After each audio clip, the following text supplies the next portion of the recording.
আল্লাহর হাবিব সাল্লাল্লাহু আলাইহি ওয়াসাল্লাম আল্লাহর পক্ষ থেকে আগে উনি নিষেধ করেছিলেন, পরে যখন আল্লাহর পক্ষ থেকে আম্বিয়া আলাইহিস সালামদের নীতি হলো ওহী ছাড়া তারা কোনো কথা বলেন। একটু হাত উঁচুন দাদা ভাইয়ের সাথে, ওহী ছাড়া কোনো কথা বলে না। মা ইয়ান্তিকু আনিল হাওয়া।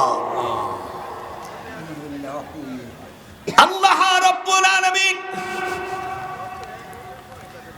যখন এই নির্দেশ পালেন, মদিনা শরীফ থেকে ৪২ কিলোমিটার দূর বিলাল মসজিদের পাশে, যেটা আপনারা হজ করতে গিয়েছেন, মদিনা শরীফ থেকে দক্ষিণ দিকে বিলাল রাদিয়াল্লাহু তাআলা সবুজ গম্বুজওয়ালা মসজিদ।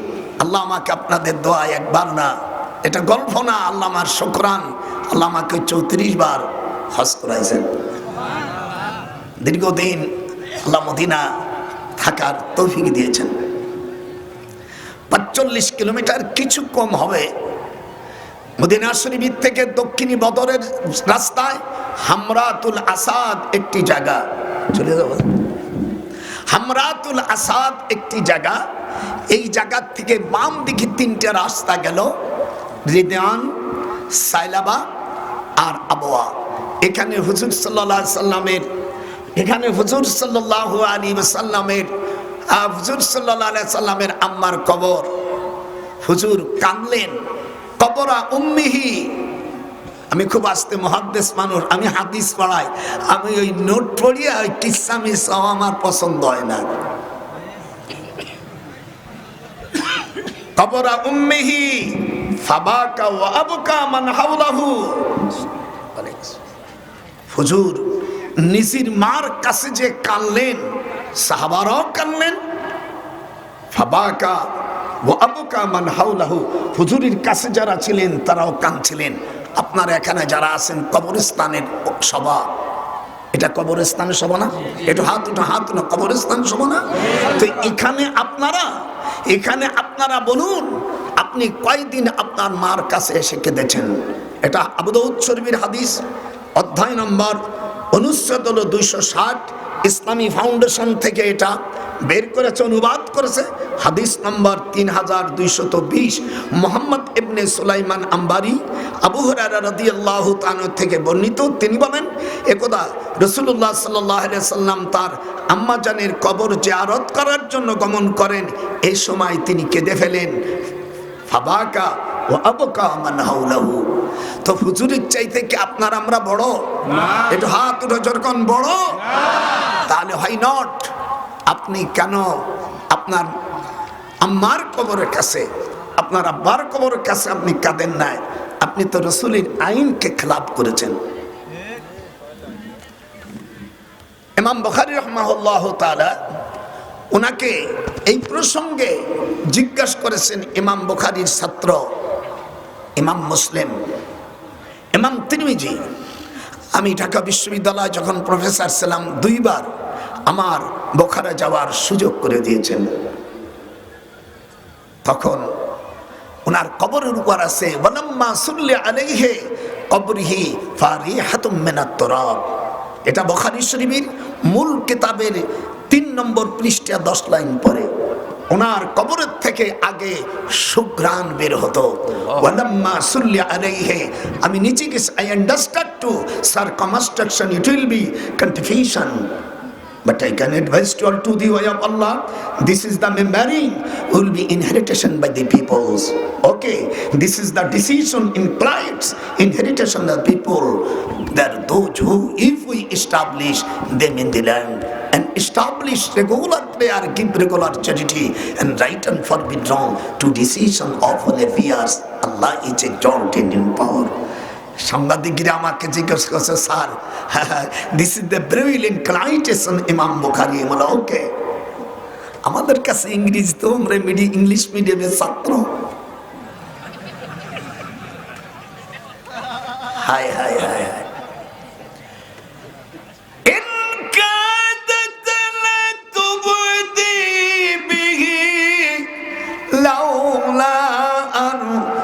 ربطنا على قلبها লিতাকুনা মিনাল মুমিনিন।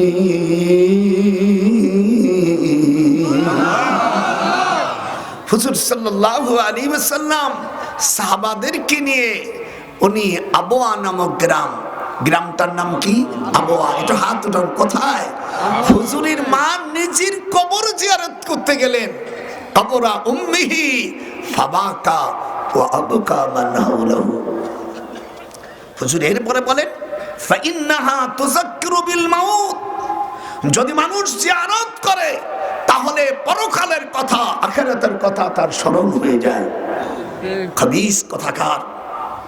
আবু দাউদ শরীফ 307 পৃষ্ঠা, মুসলিম 221 পৃষ্ঠা, তারপরে ইবনে মাজাহ 99 পৃষ্ঠা, তারপরে ইবনে নাসাই শরীফ জলদে সানি আমা 387 পৃষ্ঠা, বাইহাকি জলদ আউয়াল 205 পৃষ্ঠা, ইবনে মাজাহ 26 পৃষ্ঠা, মিশকাতুল মাসাবি 26 পৃষ্ঠা 27 লাইন পরে মুসিলাত লাহু শামসু ইনদা গুরুবিহা ফায়াজলিসু ইয়ামসাহু আইনাইহি ওয়া ইয়াকুল দাউনি ওয়াসাল্লি। এখানে যারা আরবি বোঝেন মুহাদ্দিস ভাইরা, মিশকাত শরীফের মধ্যে 26 পৃষ্ঠা 27 লাইন পরে আসছে, হুজুর বলছেন যারা দিনদার হবে আর তাদের কবরটা কেমন হবে? যখন তারা কবর হবে মুসিলাত লাহু শামসু ইনদা গুরুবিহা, যখন সে কবরে রাখা হবে মনে হয় যে আসরের সময় হচ্ছে, ডুবু ডুবু ভাব, তখন ফেরেশতারা ফায়াজলিসু জালাসা ইয়াজলিসু ফায়াজলিসু ওই মুর্দাকে বসায়, এরপরে ওয়ায়ামসাহু আইনাইহি, তার চোখ মুছতে থাকে, তখন বলতে থাকে দাউনি উসাল্লি, ফেরেশতাদেরকে বলে আমাদেরকে নামাজের ব্যবস্থা করে দাও। আপনাদের খারাপ লাগতেছে না? আমি মুহাদ্দিস মানুষ, আমি ওই ছাত্র না, আমি নোট পড়া মৌলবি না। আমার এই 91 বছর বয়স, আমি 59 বছর হাদিস পড়াছি, এখনো আমার চাকরি নাই। আমার ছেলেরা, আমার 7টা ছেলেই মুহাদ্দিস। আল্লাহু আকবার। আপনাদের তো আমার বংশে, আমার মাতুল গোষ্ঠীর মধ্যে প্রায় 100 মতন হাফিজে আছে। এই মামুনুল হক আজিজুল হকের স্ত্রী আমার আপন মামাতো বোন। কথা বুঝেছেন? এই সরমুনাই বলেন আর এই আজিজুল হক বলেন আমার মামার ছাত্র। তাবলীগ জামাতের আজিজুল হক আমার মামার ছাত্র। উবাইদুল্লাহ কারি যিনি খতিব ছিলেন আমার মামার ছাত্র।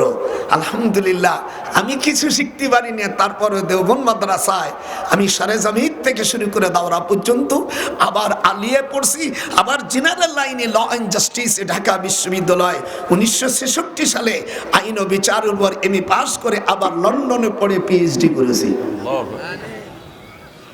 মূর্খ না আমার বিষয়ে। আমি লন্ডনে যাওয়ার আগে আমি তাফসিরে জালালাইন শরীফি দেখেন, যেমন সাল্লি আলা মুহাম্মদ, আমাদের দেশের অনেক মৌলবীরা বলে দুরুদি ইব্রাহিম বলে কোনো অধ্যায় কোনো হাদিস নেই। যদি কেউ দেখাইতে পারে আমি তাকে ধন্যবাদ দেব। অধ্যায়ের নাম হলো বাবুস সালাতু আলান নবী, 86 পৃষ্ঠা, মিশকাত নিয়ে আমার কাছে। ইবনে মাজার মধ্যে এটাকে বলা হয়েছে তাশাহাদু ফিস সালাত, নামাজের মধ্যে এটা পড়তে হয়। এই দুরুদি আপনারা যে দুরুদটা পড়েন, কাইফা নুসাল্লিমু আলাইকা কুলু ফাকুলু আল্লাহুম্মা সাল্লি আলা মুহাম্মাদ ওয়া আলা আলি মুহাম্মাদ, এই দুরুদের আগে আমার নবীজির নাম আসছে 2 বার। কথা বলেন না কেন? আপনারা আলেম মানুষ কথা বলতে পারেন না? এখানে হুজুরকে জিজ্ঞেস করছে কাইফা নুসাল্লিমু আলাইক, আপনার উপর কিভাবে আমরা সালাম দেব, দুরূদ পড়ব? হুজুর বলছেন কুলু, তোমরা বলো আল্লাহুম্মা সাল্লি আলা মুহাম্মাদ ওয়া আলা আলি মুহাম্মাদ। কিন্তু এই দুরূদের উপরে দেখবেন মিশকাতের 86 পৃষ্ঠায় বাবুস সালাতু আলান নবী, আমার নবীর উপর দুরূদ। এই দুরূদের শেষে কামার পরে, কামা 4 কারণে ব্যবহার করায়। এখানে তো মাদ্রাসা না, ফাজল কামিল হলে তখন এই গ্রামার ভাঙ্গাই দিতাম বুড়ো মানুষ যে কামা কোন জায়গায় ব্যবহার করা হয়। কামা সাল্লাইতা আলা ইব্রাহিম ওয়া আলা আলি ইব্রাহিম, আগে নাম আসছে আমার রাসূলের নাম, কথা বলেন, আপনারা যারা নামাজ পড়েন ভাইজান মাওলানা সাহেব কথা বলেন। এখানে আসছে আমার রাসূলের নাম 2 বার। কোনদিন এই দেশের মৌলবীরা দুরুদে মুহাম্মাদি পড়ে না। ভাই ভাই আমরা দুরুদে ইব্রাহিম পড়ি, আমি সেদিন একটা হলসব করে দিতে চাই। বেটা তুই শালা মূর্খ, দুরুদে ইব্রাহিমের নাম কোথায় আছে? প্রথম হলো আমার রাসূলের নাম, এটা বানানোর নাম বলেন। আমার ভাইজান যদি কৈকব পড়ে যেতে থাকে, আমি যাব না। আগামীকাল বগুড় হয়ে আমি যাব এসে রাঙ্গামাটিতে, আমি ক্যান্সেল করবো। বাহাস করে বয় হালান মূর্খ জাতিরা। দুরুদি ভাই, আমরা দুরুদি ভাই তো দুরুদি ইব্রাহিমের এই অধ্যায়ের নাম হলো বাবু সালাতু আলান নবী। লেখা জানো না, পড়া জানো না, দেশটারে এটা শেষ করে ফেলেছে।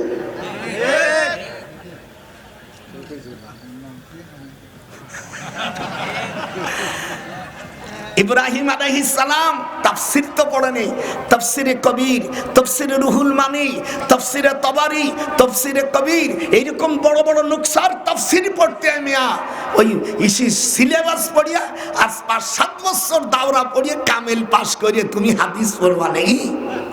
আমার ভাস্তি তো ভুল করেছে হাসিনা, এখন বুঝতেছে ঠেলা ঠেলা কেমন।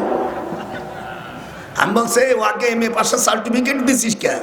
বঙ্গবন্ধু আমার 10 বছরের বড়।